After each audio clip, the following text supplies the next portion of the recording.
I'm just going to start by saying, well, hello, welcome everybody. My name's Pippa Evans, and I've been working with Perspectiva for quite a while now, I think, and maybe 2 years. Jonathan, I'm looking to you for a nod, and great, thank you. And I've been helping sort of create events and finding ways for us to gather, to explore some of these big ideas that we're all grappling with.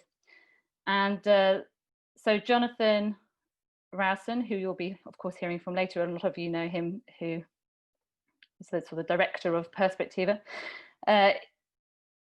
got me involved in this wonderful idea of the Realisation Festival, which is what we should all be at this weekend. Of course, we shouldn't be in a Zoom room. We should be in a field or in the beautiful St Giles house in the grounds. In fact, I was looking at the programme that we'd put together, and we would have just finished a delicious lunch, and we would be choosing an activity that we all wanted to participate in. And we probably wouldn't be locked in our rooms, in our houses, and most definitely we wouldn't be using Wi-Fi right now. But this is where we are, and this is how we meet today. And we wanted to do something, anything that would just mark what we'd put together, what we created, because if this pandemic has taught us anything, it's that we really do need this space to discuss these ideas, these questions, this concept, this realization, whatever that means, how we're grappling with it and what we're bringing with us today. So that's what we're going to aim to do over the next 90 minutes. We're going to try and crush 3 days of exploring and celebrating an adventure and retreat into a 90-minute Zoom. And we may not achieve all of it, but we hopefully will get a glimpse of something. And just some housekeeping, we are recording today's session. If anyone feels uncomfortable about that or doesn't wish to be seen if we release a sort of edited version, please just let Evo know that.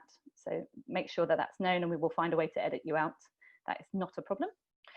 And also the session is about 90 minutes, and it is sort of divided between listening and participating and speaking, I suppose. So we've got a section of people coming to us and talking, exploring the ideas for us, and then we're going to have smaller breakout groups where we go and we can discuss those ideas how we wish in those smaller groups. And then we're going to come back together, and anything that comes out of that group we might want to share with everybody, that's going to be the time to do that. So I think we should get started, and we felt that it was really important actually, because we're in different spaces, and it is so surreal, isn't it, to be with all these people and know that we're with all these people and yet feel sort of alone in your room on a computer. So we have asked Fiona Kendall to just bring us together and ground us together. So Fiona, can I pass to you now? Sure, thank you, Pippa. Hello, everybody.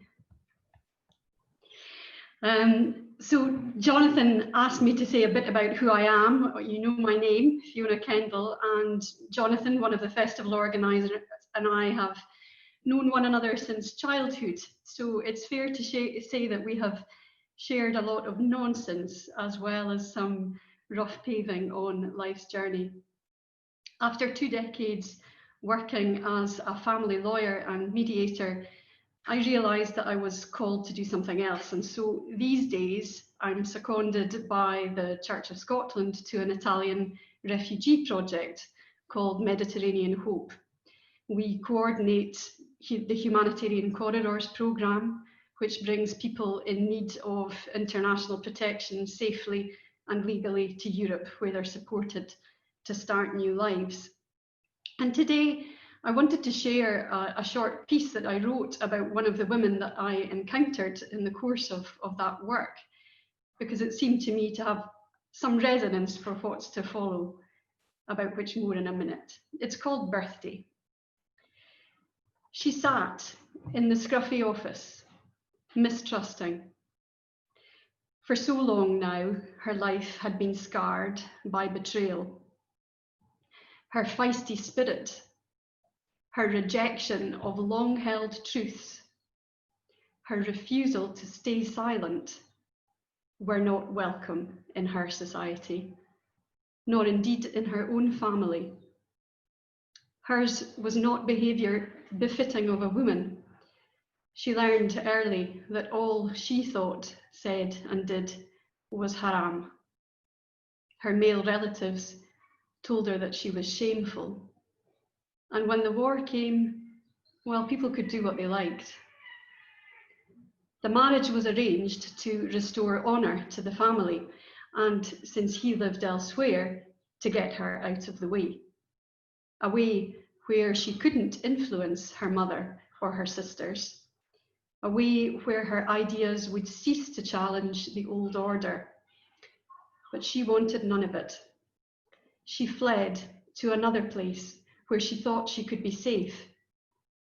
But her new friendships with Westerners, people not of her kind, people who might be cast as spies, caught the eye of the authorities.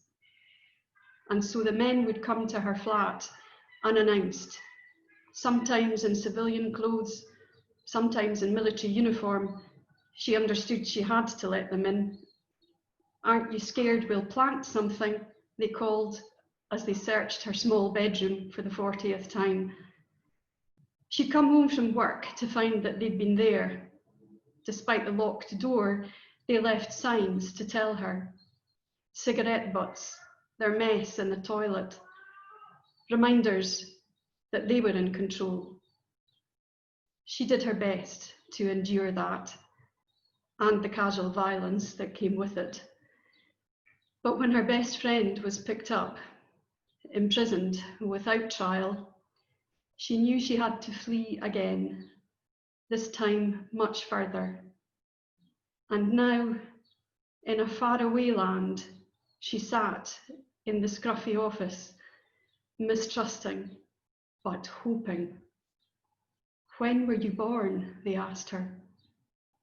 "2 weeks ago," she replied, "when I made it here." It feels right for me to share that today for a number of reasons. I think it speaks to the courage which can be required of us to articulate truth. It speaks to the importance of ideas and our need to develop and express identity. But perhaps most important in this context is the claim to a historically grounded rebirth. And this seems to me to chime with the concept of this festival, because we are also seeking to learn, to articulate, to develop, to make something new for ourselves and for the world from experiences lived. The individual and collective journeys that we've had may blunt us, but they also teach us and spur us on. So let's offer thanks together for this time and the times to come of sharing and learning from one another, and together express hope that the ideas seeded here will bring a harvest of action and of change. And as I think back to that childhood which Jonathan and I shared, I feel as though there's something in it for today, because I now notice the blurring of inner and outer lives which existed then for us as children, the force of our imagination, individual and collective, the raw articulation of our feelings, the incessant questioning, the readiness to call out absurdity, the instinctive sense of injustice, and the potential for change unlocked by each new day. So let's together bring that spirit to this Festival of Realisation. Thanks. Thank you so much, Fiona. That was really beautiful and really, really on point. Really brilliant. I love particularly the phrase "harvest of action and change." That felt particularly relevant, and really leads me on to introduce Jonathan Rowson from Perspectiva, who's going to really speak to what it is we were hoping to and are hoping in the future that the Realisation Festival might be. Unmute yourself, my friend. That old chestnut. Okay. Thank you, Pippa. Thank you very much, Fiona. Thank you all for being here. It's great to see you and that you've all come at relatively short notice. This is a peculiar gathering because there's several moving parts. If I have a USP, it's that I played chess professionally for many years. And the chess player wants to know what the pieces are, first and foremost, where they are, what they're doing. And in this case, you could say there are at least 6 pieces. There are, there's this online event speaking to a future offline event. There is 2 sets of hosts. There's St. Giles House and Perspectiva. And then there's the concept of realization, but very deeply informed and almost identical in some respects with the concept of Bildung. And so if you're new to this, it can seem rather bewildering. Who are these people?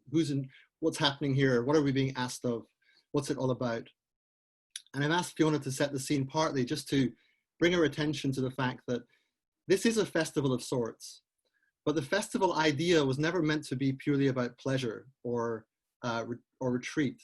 It was much more about a deeper encounter and engagement with the world as we find it. Perspectiva is a charity. We're based in London, but we have a lot of international partners. It was co-founded by Tomas Bjorkman and myself, and we'll hear from Tomas later. And we're currently working with a designer and to figure out how to get our meaning and purpose into one sentence. But if I could connect it for the purposes of this event, it's a profound conviction that we need a better conversation between the complex systems of the world, the economies, the governments, the technology, and the inner lives of the human beings. Love, purpose, meaning, connection, relationship. And then we need somehow, as we have in gatherings like this, to speak of it more clearly, more purposefully, so that it's more obvious how we should act, so that our lives become richer and fuller and more relevant to the historical moment that we're in. In that sense, our tagline is systems, souls, and society. And all of those are relevant to what I want to share about the core concept at the heart of this gathering. So in a moment, you'll hear from Tomas and Lene about Bildung, the Germanic notion. But Bildung, as you already know, does not exactly roll off the tongue in English. It makes you think of, well, dung perhaps. And it's not exactly charming. It's not something that would invite you in unless you knew more about it. Realization is rather different. It's a more charming prospectus. But in order to stay true to Bildung and not to just expect that one word could carry the meaning of another, we've been thinking for the last few months about how to give this some of its own unique traction and how to make it relevant for today especially, so that the kind of person and predicament that Fiona alluded to and the predicament that we're in now with COVID and the deeper climate predicament, the deeper societal predicament, that we would find a way of actually speaking to that in a festival form, which is an unusual challenge. Bring people together, yes, to enjoy, yes, to have a memorable, fascinating time, but also to more deeply understand who they are and what's asked of them, what forms of service are asked of them at this time. So the way to understand realization for me is that it's 3 different things. But before we go into those 3 things, at its heart, it's a relationship, like all meaningful things are. So if Bildung was broadly about the relationship between self and society in historical context, and learning how to grow as a self in response to the needs of society, and society in turn turning towards what the individual needs to fulfill that function. Realization has some similar pattern. If at any moment you find yourself thinking of realization, I don't quite get it. Is it personal development? I don't quite get it. Is it social service? If you think it's one thing, the chances are you'll be missing the heart of it. The heart of it is a relationship. It's always about the historical moment and what it asks of you, but it's also about your own self developing in response to that. So the first meaning of realization I'd like to share with you is realization as epiphany. Realization for the self is epiphany, the moment of like, I realize something about myself now in this time. I realize I really need people. I want to touch them. I want to hug them. I want to kiss them. I want to smell that coffee with other people in the room. Yes, I want the wine, but I want to say cheers and chink the glasses with the people that are nearest and dearest to me. I realize these things. Alongside epiphany, at the societal level, and still in the first meaning of realization, just to keep you on track, there's reckoning. Realization as epiphany for the individual, realization as reckoning for society. This is a moment of profound reckoning. We have a choice now in this kind of time between worlds, and yes, I'm looking around, time between haircuts for many of us. It's a moment to think, are we going to go back to normal? You know, is that what we want? Do we want to sort of solve this problem as if it's a mere irritation? Or is it something more like an inflection point in which we think more profoundly about who we are and what we're living for? And that's why we felt called upon to have this online event in addition to the festival. This problem will probably not go away. The World Health Organization today spoke of it smoldering for not just months, but potentially years. So there is already a nascent new normal arising. But the first meaning of realization I want to leave you with is epiphany for the person and reckoning for society. The second meaning is something more like formation for the individual.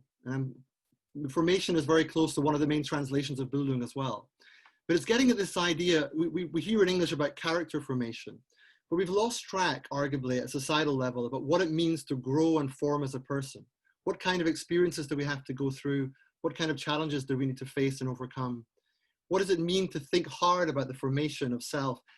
And here's again the key point, in response to historical context. So the other meaning, if formation is one meaning of realization, I put it to you that another meaning would be a proper understanding of prosperity.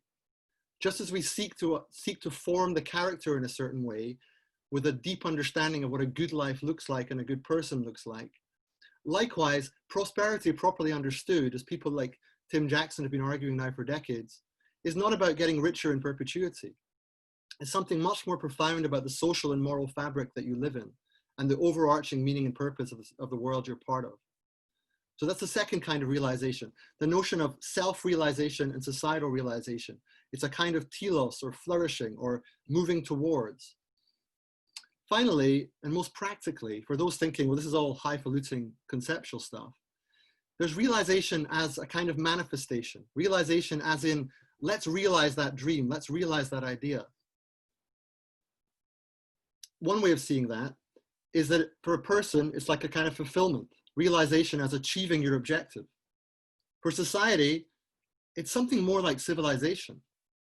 To actually realize at scale in this time of planetary culture, our profound interdependence that we're seeing now more clearly and feeling more acutely than ever.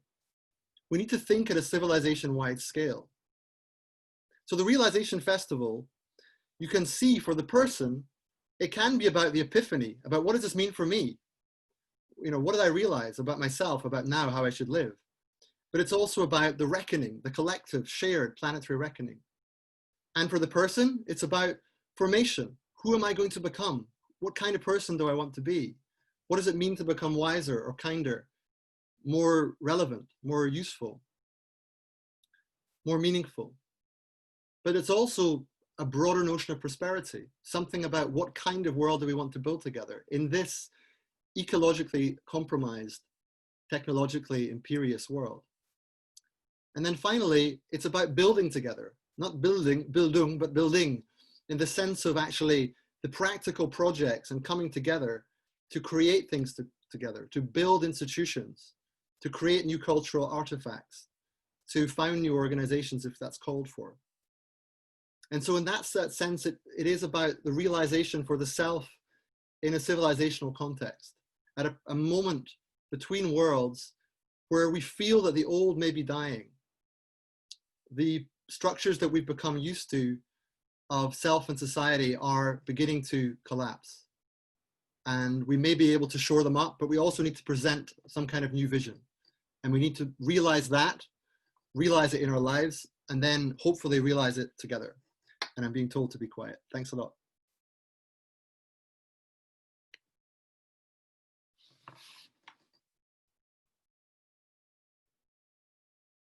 Thanks, Jonathan. I believe, Jonathan, you were going to introduce. I was, yes. So next up, we have Tomas Bjorkman and Lene Rachel Andersen.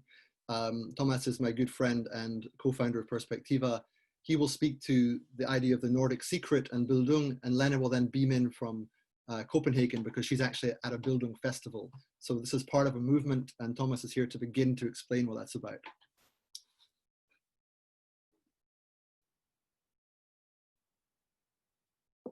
So I just unmuted myself, and I hope that you can all hear me now. Thank you, Jonathan, for this introduction. And I promise to be very brief, and I will try to be super brief. So 10 years ago, I started a foundation in Stockholm called the Oak Island Foundation, Ekskäret. dedicated to investigating but also supporting the inner development and societal change.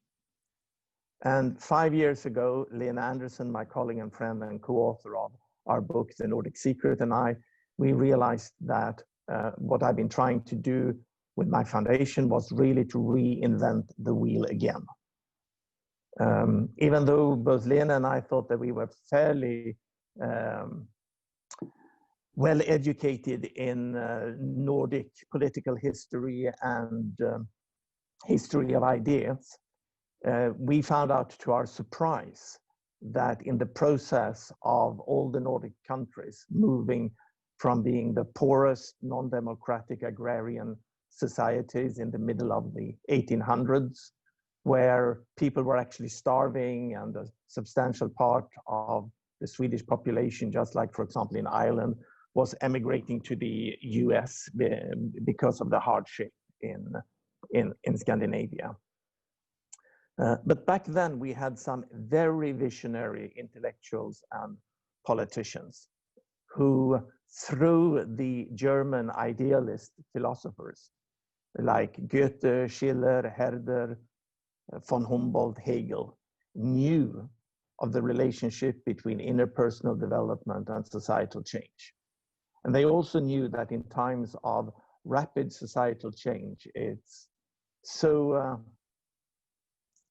common for us humans to want to have some sort of outside authority to hold on to. We might want to hold on to a dogmatic religion or to an authoritarian leader. But these intellectuals and politicians, they did not want to be authoritarian leaders. They were firmly committed to building democracy. And they knew that the only way to build stable democracies is to build them from bottom up. And in order to do that, they wanted to empower a large part of the population to be able to become conscious co-creators of democracy and modernity. And in order to do that, they knew that they needed to help a large part of the population to actually integrate the locus of control, moving from an outside control to an inside, grounded inner compass. And the way they did this was extraordinary, because they actually created what could perhaps best be described today as retreat centers. And they created a lot of these retreat centers all over Scandinavia. So 100 years ago, at the turn of the last century, there were 100 centers like this in Denmark, 75 in Norway, and 150 in Sweden, where young adults in their 20s could spend up to 6 months fully subsidized, with the expressed aim of becoming self-authoring, becoming conscious co-creators of democracy and modernity. And that is the story that Lene and I tell in the book, The Nordic Secret, that I know that some of you have read. I should also mention that David Brooks wrote a appreciative piece in the New York Times around this book and the story just a couple of weeks ago. And I will post a link to that article in the chat. So I think I stop there, and then we try to see if we can get Lene's message online. Thank you for inviting me to say a few words about Bildung. My name is Lene Rachel Andersen. I work at the Copenhagen-based think tank Nordic Bildung, and I am part of the European Bildung network. So Bildung is a very big part of my life and what I really am excited about working with. So what is Bildung? It's what you're talking about. It's a realization. It's how we realize ourselves in the world, how we learn about the world and realize things about the world, and how we realize things in the world. So I actually think that the word realization is a really well-chosen word. But there's an extra aspect to Bildung, which is education. and life experience and the input. And I think that that might, to some extent, be missing from the realization concept. But speaking of German words, because Bildung is a German word, it's sort of the arch Germanness of German words is Bildung. There's another word which is Erkenntnis, which means realization. And there's a whole Erkenntnisphilosophie, realization philosophy in the German tradition and the Germanic tradition. So Google it and there will be an entire world opening up. When Jonathan Rossen asked me to talk about Bildung, he noticed the painting behind me and he asked, tell me about the painting. And I actually made it myself. And one of the reasons why we're communicating with all this gear and through the screen and stuff is because, of course, that we're locked down because of the coronavirus.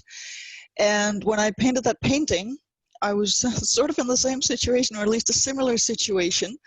I had a boyfriend who was working in Niger, one of the poorest countries in the world. He was a diplomat, and since we're both white and it's not the safest, well, actually Niger is not that bad, but we couldn't go out a lot. And I mean, the viruses and the bacteria and the whole micro bio environment is very different in a poor African country compared to where we're coming from. So some of the many house rules actually resembled the corona situation that we're finding ourselves in now. There is a German concept besides Bildung, which is the Bildungreise, the Bildung journey. And being in Niger for several times over the course of 3 years was definitely a Bildung journey. It was a journey that had a big impact on me and my life. And one of them was this painting, and that I took up painting because you couldn't go out. I mean, there wasn't any of the many cultural events or movie theaters or anything. Normal Bildung cultural institutions that we would have here in the West. No libraries, and it was dangerous to go out, at least on your own. So we had to stay at home a lot, and we had to take a lot of hygiene precautions, such as not just eating fruits and vegetables fresh from the market. They had to be soaked in water with bleach for at least an hour in order to be safe to eat. So many of these precautions that we're learning to deal with now in Europe, I experienced for 3 years over the course of 3 years in Africa. And part of being locked up in this house of ours was that when you can't go out, you have to do something else. And then I took up painting. And the reason why there are two phases here is that the African culture has a long and a big tradition for masks. And coming from Denmark, we don't have a long tradition for masks in the art. We may have had it pre-Christianity, but at least then Christianity did a really decent, efficient job of getting rid of all mask traditions in the Nordic countries. So when I took up painting, I tried to connect to this African culture that I was surrounded by, and I tried to figure out what kind of mask tradition can I find in my own cultural background. And I really only came up with the Lego guy that you see to the left and the sort of Viking face to the right. And so this Viking face is actually a carved wooden figure on a carriage that has been found in some pit in a Scandinavian pit of mud that had been there for at least 1,000 years. It's a very well-known motif, but it's not a mask. I mean, it's just a decoration, but it was the only sort of old face mask-like thing that I could find, and I tried to connect my cultural heritage with the African cultural heritage that I was surrounded by when we were in Niger. So the Bildungsreise in this African journey was trying to first of all figure out how do I interact with the locals. I don't speak French, so I did not meet a lot of locals. but it was also facing my own European background as a white person coming with a colonial or post-colonial background and having to deal with that. And that is a realization, that is an Erkenntnis, that is a way of realizing that we all carry history, and that was what I was also trying to explore with this painting. So now it's here in my living room. We are both, Jonathan and I and everybody else in this network, working with realization, with Bildung, and we're trying to unite Europe through it and around it with our cultural heritage, with philosophy, with realization, with realizing our potential, and with trying to look into the future and see what kind of world we want to create. And I think that we need a lot of Bildung, we need a lot of cultural heritage, we need a lot of realization in order to do that well. And so with these words, I wish you a wonderful conference. We are having a conference online across Europe simultaneously with you guys. And I hope that next year, or hopefully sooner, we will be able to meet around Bildung in real life and also online. So looking forward to meeting you, and thank you for inviting me to say a few words about Bildung.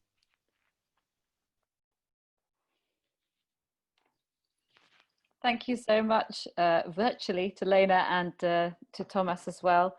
So I think we're really getting this idea of what we're trying to explore with realization, and that it is actually a very big and complex concept. And if we were at the festival now, we would probably let everyone have some time to reflect and have a moment for a coffee or something, rather than continue to have lots of talk. But of course, Zoom is very much a talk-based space. So I thought we'd just have a 10-second coffee break. So if everyone just wants to take a drink from their glass, just have a moment of silence together.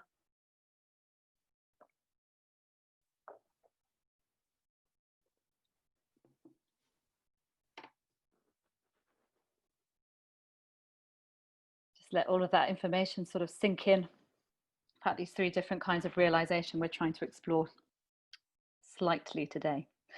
Now, of course, there's realization, and it was a festival, and it was supposed to be at St. Giles House in Dorset, and perhaps some people questioned, why would you choose to be in this particular space? And there is a really good reason why we wanted to be there. So I'm going to pass over to Nick Ashley Cooper, who's going to speak about his beautiful home.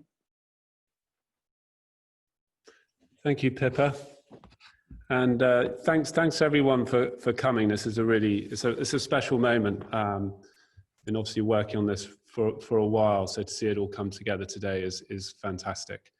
I'm only going to speak for a very, very short time, really just to give a little bit of a backstory of St. Giles and why this was going to be the home. So St. Giles House, I mean, you can see it's quite a grand. The backdrop here is quite special. It wasn't always my backdrop. I grew up in a very different house, actually. When I was a child, St. Giles House hadn't been lived in for a very long time and was in a very poor state. And everyone was worrying what to do with it. But thankfully for me, it wasn't my job to worry about. I was the younger son. So, and I felt rather sorry for my brother, who had the responsibility. And I was sort of free to go off and do my thing, which was music. I became very passionate about music, actually ended up as a DJ, living in New York, doing something completely different. So very different backdrops. But then very sadly, my older brother died, and I was sort of thrown into this situation, with lots of decisions to make. But I think that it was very clear in my mind that I wanted to come home, and I was always really, really proud of the family history. I've always felt very lucky that my particular history is really incredible. And even as a kid, I was really proud of it, and the stories that I was told. And particularly in my family, we have three major figures: the first Earl, the third Earl, and the seventh Earl. The third Earl, which is very much linked in with the concept of Bildung, Mark is going to talk about in a minute. The seventh Earl was a social reformer and dedicated his life to helping a disadvantaged in the Industrial Revolution, and is commemorated in Piccadilly Circus with Eros. And the first Earl was a sort of champion of free will, was set up the Whigs as first sort of parliamentary political party, you could say. So they've all been very, very influential in their different ways. And so I sort of had this urge to want to do something to sort of carry the torch. And the idea of trying to take on St. Giles House was not the immediate eureka moment. It was a huge job, and it probably took me 5 years before I plucked up the courage and had the ideas about how we might tackle it. Anyway, sort of fast forward 10 plus years now. We live here. It's been an amazing kind of restoration journey. And we've sort of found ourselves in this incredible space, and not a day goes by where I don't feel so lucky in a way to be living in somewhere that has so much history. I'm very aware as the process went on that this isn't really my home. It feels very much like I'm the one carrying the torch, and with all of these backstories that have come before me, and hopefully will carry on well after I'm gone. So the question for me is, how do I use this space in the best possible way? And how do I use it in a way that's really meaningful and connects it back to its roots? And as I described earlier, I think the roots here are very much about people who have been deep thinkers, who have felt the issues of society and wanted to fight to make positive change. So I think with having this event here, we're sort of carrying on a tradition. And as I sort of get ready to pass on to Mark, who can tell you a bit about the third Earl, I wanted to give you a little bit of a sense of the space we could be at, and you will be at very soon, hopefully. But there's one painting in particular which kind of embodies this sense of realization. And if I sort of go around a bit here, you might be just able to see. This is there, perhaps just about there. So that's a portrait of the third Earl. And it's interesting because he was very meticulous over all his paintings and exactly what they resembled. And you can see him, he's in the foreground, and he's clutching a book by Xenophon, and very much his sort of philosopher guise. And in the background is his brother carrying his lord's robes, sort of trying to hurry him up, saying, come on, you've got stuff to do, you've got people to meet, you've got responsibilities to take care of.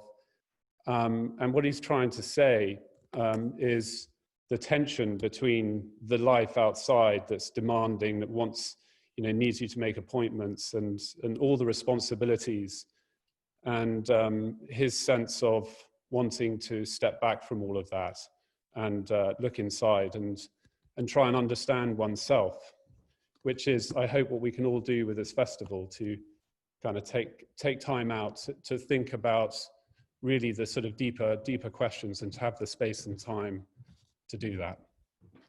So I think it's a good moment to pass over to Mark, who can tell you a little bit more about the third Earl and his philosophy. Thanks very much, Nick. Yeah, so the third Earl is the originator of this notion of Bildung. He was actually one of the most famous philosophers in the 18th and even into the 19th century. And he's reviving now, partly through this idea.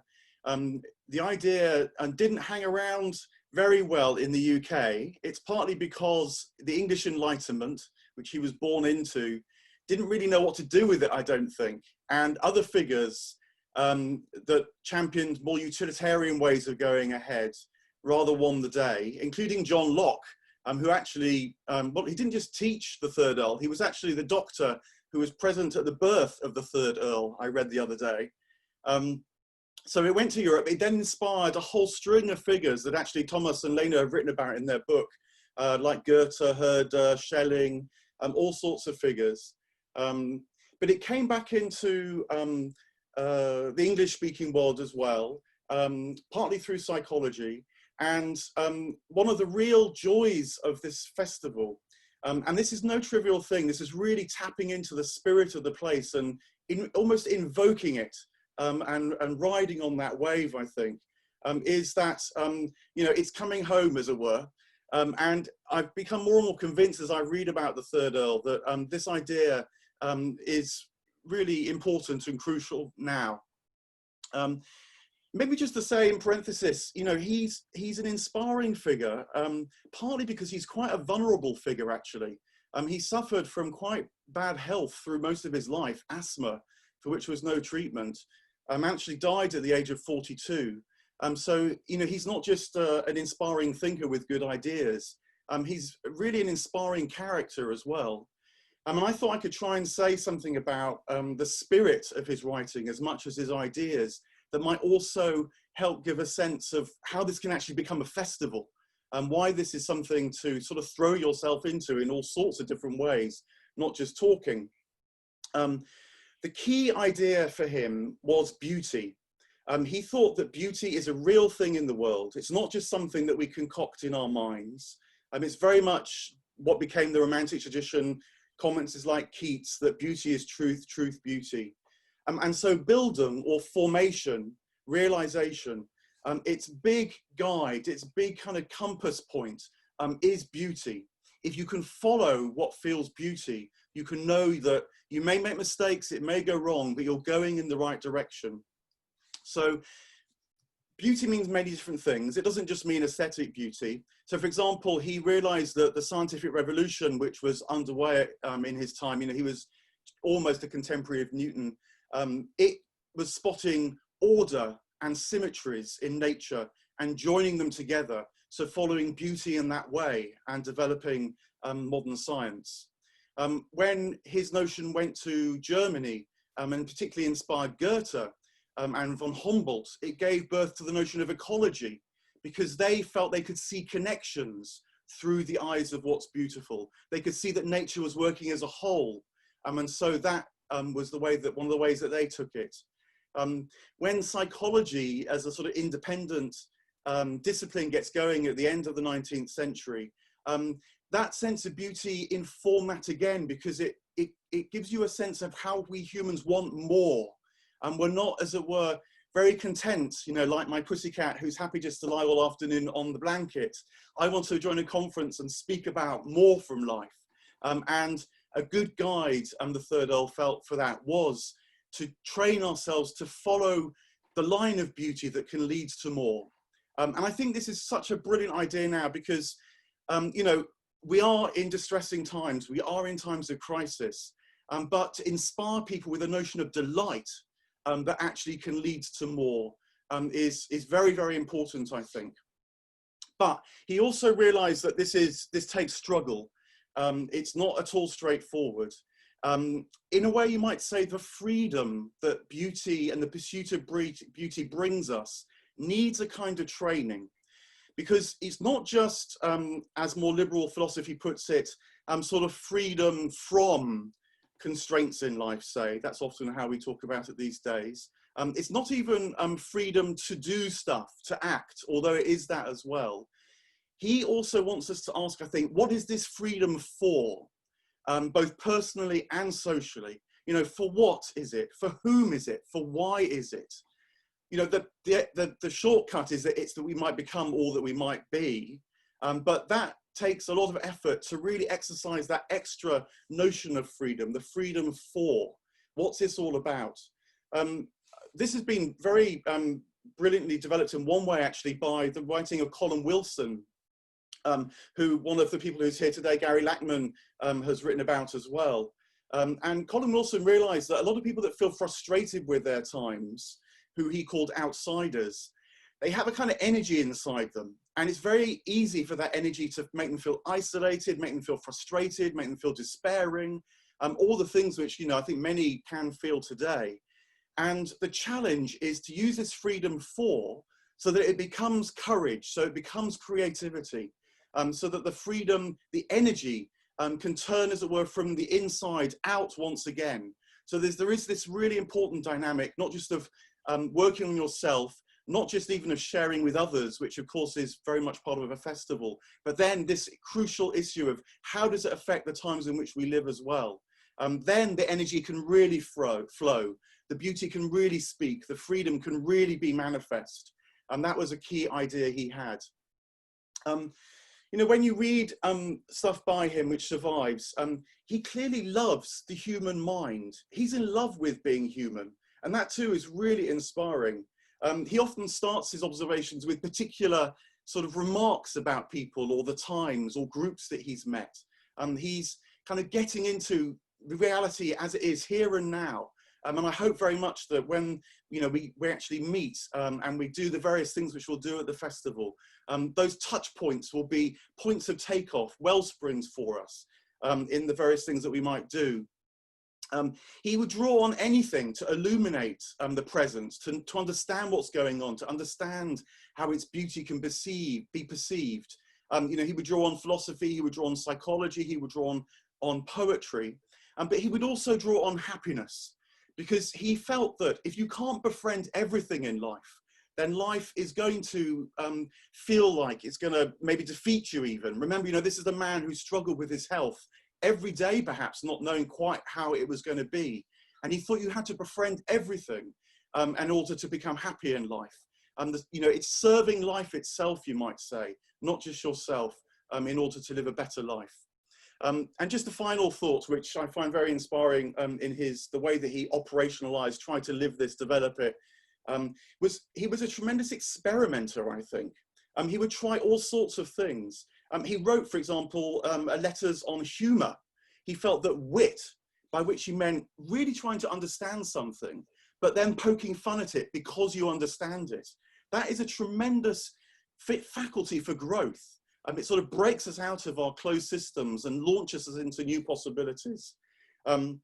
He wrote lots of different things. He wrote dialogues, he wrote letters, he worked on buildings. He doesn't just live in the house that Nick has just given us a glimpse of today. He added a philosopher's tower, which is a rather simple building, but again, a sort of sign of his commitment. And above all, perhaps he worked on himself.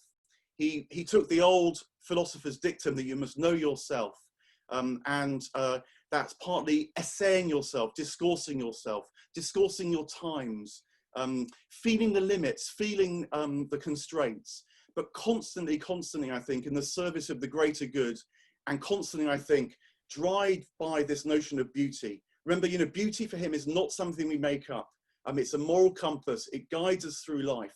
It'll take us into life in all its fullness, if we can only work out how. And I very much hope that the Realisation Festival can begin to pick up that baton again in our particular ways, learn from all the other people that are already doing this through the notion of Bildung in particular, and carry it forward in times that would need it, but I hope will really love it as well. Thanks so much, Mark. It's brilliant, really brilliant. And I think we can all tell how much you appreciate the third Earl. So much, so much heart there when you're speaking. We've done a lot of talking and you've done a lot of listening. And we think it would be wonderful now to just have some breakout time where we just go into smaller groups. And this is just a time for us to reflect on what we've heard and how it's hitting us, really, to speak to anything that's coming up. We've suggested some questions perhaps you might like to respond to in your small groups. One being simply, what brings you here? What was going to bring you to the Realisation Festival? Another being, what do you make of what you've just heard? So what has spoken to you? And also, have you got any thoughts on what the festival could or should become? Hi, everybody. I want to start by saying thank you for this really great conversation. It's precious to be able to gather with a group of people who want to discuss transformation and how to go about it. I'll just recap a little bit of what I said in the group breakout. But yes, so my name is Minna Salami, and I am a writer. I'm working with Perspectiva and Jonathan right now on developing a concept called exusions. And Exusions is we recently published the first essay in what is going to be a 4-part series of essays on whatisemerging.com. And exusions is basically an alternative theory of power, which is centered on reciprocity and interconnectedness, and thriving and manifesting, but it is also very much grounded as a response to the kinds of social problems that we face in the world. And it identifies those social problems as being very much connected to having a kind of dominating culture that manipulates and restricts the flow of power of women and of the non-human natural world. And Exusions very much wants to bring out what we can learn from the non-human natural world and from the feminine energy and the feminist energy, which is one that is in resistance to male dominance. And Exusions is a concept that I had coined in my book, Sensuous Knowledge, and that is an approach to knowing that is very much about integrating emotional intelligence and rational thinking. And I argue that this is best done by interweaving storytelling and as well as logic and data and science, and bringing in the poetic and the erotic and interiority and concepts like that. So really creating this synthesis and amalgamation of knowing. And I was reflecting on this because so many of the very wonderful contributions from the speakers today that I found very touching. Fiona spoke about rebirthing, and Tomas spoke about inner development and how that is connected to societal change, and Jonathan, of course, about the Bildung concept and realization and epiphany, and then Lene about Bildungsreise. And what I guess was missing to some extent for me in all of these conversations is how we get to that place of epiphany or reckoning or embarking on the Bildungsreise, the journey toward transformation. And I don't, of course, have the answer for that, but I think that it has something to do with this interweaving of knowing, of different ways of knowing. And it has something to do with self-realization and societal realization interconnecting. Yes, leave it there. Thank you, Minna. That was wonderful. And actually, if you wanted to read about exusions, you've just released a part 1 of an essay on the Emerge website, I believe. So there's a place to see more of that there. Thank you so much. I'm going to invite now Iain McGilchrist, if you are on our screen, to just reflect for us as well for just a couple of minutes. That would be wonderful. Oh, gosh. I didn't know that, but anyway, thank you. Unmuted, is that muted by my host? I'm constantly being muted. Can somebody allow me? That's it, thank you. Apparently now I'm unmuted. Technology is very strongly averse to everything I say. And yes, I think that what I would say is that it would be a mistake if we thought we could identify certain goals in the abstract and then find logical paths towards them. But we need to go inwards, as I was saying in the breakaway session, to rediscover something about the way in which we are connected to all living things, and indeed to the inanimate, which, as we call it, which I don't believe is in fact inanimate.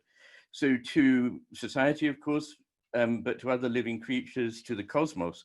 And this means bringing together spirit, nature, and our human embodiment.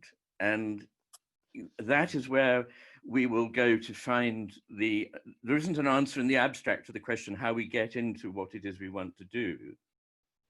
We have to learn once again to listen, and that means being authentic. And one of the big things I believe nowadays is there is such a gap between authentic feeling and belief and inner experience, and the busy nonsense that goes on and has disconcertingly stopped. Very good news over the last few weeks for most people, but the busy kind of nonsense and the mouthing of platitudes. We need to go back to what we really, really, really know and believe, and sense that our future, my future, everyone's future, and I don't mean my, I mean my for everybody speaking, the I, the everything out there, our future is together. There's not an inner and an outer about it. We have to strive to find something that is spiritually rich and not just utilitarianly helpful in discovering goals we've already decided are the goals we want to have. Goals are something that emerge from the process. We have to engage in a process with and be at ease with unknowing, without knowing exactly what it is that's happening, but trusting, as long as we are being authentic, that we are leading somewhere good. So we need to have very open discussions in concrete terms rather than abstract ones, and embodied practices, including spiritual ones, to guide us. Anyway, I don't know where that went. I hadn't prepared it. Sorry about that. Thank you, Iain. Thank you. And sorry if that felt sprung upon you. I'm just going to invite now Fred to share something that came up in the group, I believe. Fred. Hi everyone. It's something that came up earlier, actually. I don't have things of value to say other than, as someone who likes to be a sort of conduit of conversation, to say that the article I believe that Thomas referred to in his talk by David Brooks as an opinion piece in the New York Times that was published a couple of months ago, I'm just going to share it to everyone in the chat. So if anyone wants to read or catch up on that after this, that is there. And I noticed that Casper Henderson has likewise shared a link to everyone in the chat. So that is going through there, and I'm sure that in the future we'll be sharing more material with you. But I want to take this opportunity to thank Pippa, Jonathan, Nick, and Mark in particular for bringing this all together. Ivo for being the brains behind Zoom and making this such a smooth and easy experience for everyone. And of course, I'm sure Pippa will do a thank you as well. There's more people who want to speak, but thank you to all of you for coming along on a beautiful sunny day here in the UK at least. Thank you, Fred. And yes, we're going to put together a reading list for everyone. So I'm just trying to manage. Has anyone, before we close, just wanted to check, was anyone else waving a hand saying they wanted to speak? Was that Gary? Yes, Gary, it'd be wonderful to hear from you. Thank you, Gary Lachman. All right, thank you, Pippa. No, I just wanted to say in our little group, Anthea was talking about the kind of opposition between the activist approach and the contemplative approach. And I just have to say, you got your work cut out for you because this is something that has historically been the case. I just finished a book about Russia. It's called The Return of Holy Russia. And this contrary or dialectic, it certainly, I mean, it was very much in the 19th century in Russia. You had these characters called the beautiful souls. They were sort of like Russian romantics, and they wanted to teach by example. They were interested in Bildung and becoming themselves, and then they would become these beautiful souls, and then others would see how they lived, and then they would teach by example. And then you had the new men who just had no patience with any of that, and they just wanted to change the system in any way possible. And then the next century, Arthur Kessler, who's not read as much as he should be, he published a collection of essays called The Yogi and the Commissar. So you can get an idea there, the difference there. And in the 1960s, when a lot of activism was very active, you had the contrast between the heads and the fists. At the San Francisco Bee, and there was actually a bit of a bust up when Abby Hoffman got on stage and was telling everybody they should be, behind, demonstrating against the Vietnam War. And all the other people there who the acid just kind of kicked in, and they just wanted him to get off the stage. So you have the contemplatives who want to deal with the inner world, and you have the activists who want to deal with the outer world. And it sounds like you could bring both of them together, but it doesn't happen that often. And Iain, I'm sure, knows all about bringing two opposite things together and how often or not that happens. So I'm not trying to dissuade you from your mission, but I'm just saying it's a hard road to hoe. Thank you, Gary. Thank you for your honesty. And yes, it is a hard road to hope. I'm aware that we have 1 minute left, and it's been wonderful to share this time with you, but I'm also so aware of Zoom fatigue and staring at screens. So rather than rush over, we're going to draw to a close. And we wanted to do something that wasn't word-based to end, so that we might just attempt something, an expression of ourselves that was not verbal. So I believe everyone was asked to bring a pen and paper, and if you didn't, and you're near some dust, if you haven't been cleaning frantically, then you could always use your finger and some dust on the floor. And we just thought it would be great to spend a minute and just draw whatever comes to mind when thinking of everything that we've heard today, our realization. We did connect this through the fact that the part of Bildung, build means picture or image. So we're just going to take that minute and just sit quietly, and you can think of it as a doodle, or you can think of it as fine art, or it could be somewhere in between. But let's just see what comes out. When you've finished your picture, if you just want to hold it up to the camera for all to see.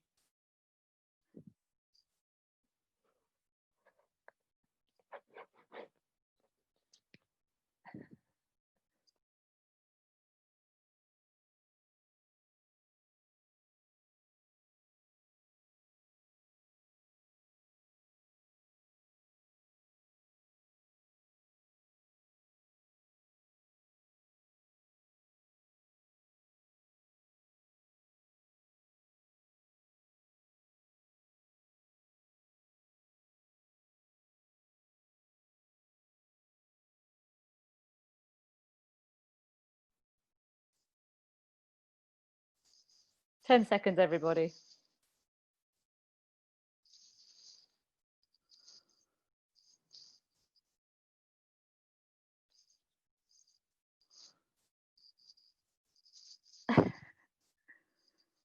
And if Evo, you want to get a screen grab of everybody's pictures, that would be incredible.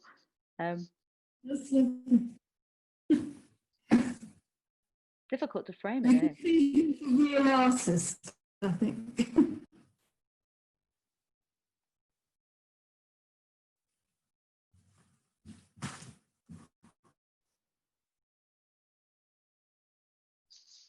Okay, 10 seconds left.